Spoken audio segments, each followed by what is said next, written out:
सुषमा अंधारे यांनी गंभीर प्रश्न उपस्थित करत म्हटले की या लोकांनी उद्या पुरावे नष्ट केले तर त्याला जबाबदार कोण असेल। या प्रकरणात पारदर्शक चौकशी होणे अत्यंत आवश्यक असल्याचे त्यांनी सांगितले। पुरावे सुरक्षित ठेवणे ही संबंधित यंत्रणांची जबाबदारी असून त्यात कोणतीही चूक होऊ नये असे त्यांनी नमूद केले। या वक्तव्यामुळे राजकीय वर्तुळात पुन्हा एकदा चर्चा सुरू झाली आहे।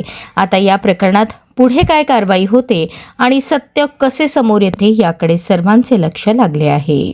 अशोक खरातची पत्नी कल्पना खरात, मुलगी सृष्टी खरात, मुलगा काहीतरी गायब झाला वगैरे अशी काहीतरी बातमी येते की त्याची चौकशी केली गेली होती आणि चौकशीच्या नंतर तो काहीतरी गायब झाला वगैरे। पण जर असं होत असेल तर हे वाईट आहे। या लोकांनी जर उद्या पुरावे नष्ट केले तर याला जबाबदार कोण?